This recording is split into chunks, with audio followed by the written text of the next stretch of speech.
नमस्कार, मैं हुमायूं सिंह और आप देख रहे हैं नेक्स्ट 9 न्यूज। बीते लोकसभा चुनाव में स्वामी प्रसाद मौर्य को बड़ा झटका लगा, लेकिन एक बार फिर से स्वामी प्रसाद मौर्य किसी एक ऐसी पार्टी का रुख करना चाहते हैं जो उनकी डूबती हुई नैया को पार लगा सके। जी हां, आपको बता दें, बीते लोकसभा चुनाव में अटकलें लगाई जा रही थी कि स्वामी प्रसाद मौर्य मायावती का रुख कर सकते हैं, लेकिन मायावती ने उनको जिस तरीके से दरकिनार कर दिया, उससे ये कहा जाने लगा कि अब स्वामी प्रसाद मौर्य क्या फिर से सपा में वापसी कर सकते हैं। जी आपको बताएं, सपा के साथ जब वो गठबंधन में थे तो कहीं ना कहीं अपने विवादित बयानों को लेकर अक्सर चर्चा में रहते थे। हालांकि कुछ दिनों तक अखिलेश यादव ने उनको किसी भी तरीके की कोई प्रतिक्रिया नहीं दी, लेकिन जब राम भद्राचार्य को लेकर स्वामी प्रसाद मौर्य ने अभद्र टिप्पणी की, जिसके बाद सपा के मन से कहीं ना कहीं स्वामी प्रसाद मौर्य उतरने लगे और उनको दरकिनार कर दिया गया। और उसके बाद पल्लवी पटेल की भी पार्टी की छोड़ने की खबरें सामने आने लगी, जिसके बाद दोनों के बीच घनिष्ठ मित्रता देखने को मिली और इससे ये कहा जाने लगा कि अब ये दोनों चेहरे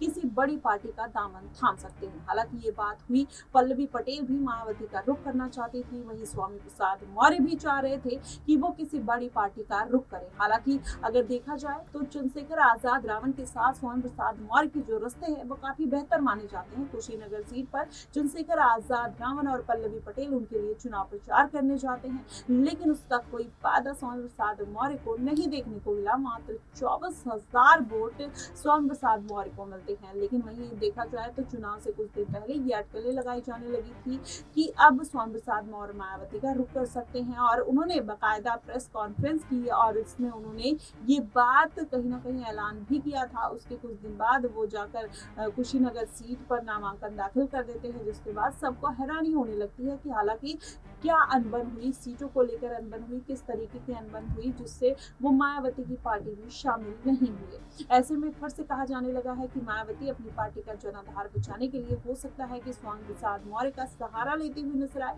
अगर ऐसा होता है तो कहीं ना कहीं पूरा समीकरण बदलता हुआ नजर आएगा और हो सकता है कि इस बार स्वामी प्रसाद मौर्य बीएसपी में शामिल भी हो जाए। वहीं चंद्रशेखर आजाद रावण की बात करें तो आजाद रावण भी कहीं ना कहीं अपनी पार्टी को एक लहर देने की कोशिश कर रहे हैं और जिस तरीके से उनका दबदबा और जगह कायम है और सीटों पर कायम है, इससे माना ही जा रहा है कि अब इस बार के चुनाव में, उपचुनाव में कहीं ना कहीं पूरे समीकरण बदलते हुए नजर आएंगे। आकाश आनंद को मायावती ने जिम्मेदारी तो सौंप दी है, लेकिन क्या अगर स्वामी प्रसाद मौर्य बीएसपी पार्टी का रुख करते हैं तो क्या वो समीकरण बदलते हुए नजर आएंगे? क्योंकि स्वामी प्रसाद मौर्य का जिस तरीके से एक्सपीरियंस रहा है, कहीं ना कहीं वो आकाश आनंद के लिए भी बेहद महत्वपूर्ण साबित हो सकता है। वहीं आकाश आनंद जिस तरीके से फूक फूक कर कदम रखते हुए नजर आ रहे हैं, वो बेबाक अंदाज क्या स्वामी प्रसाद मौर्य का बीएसपी के लिए काम आ सकता है?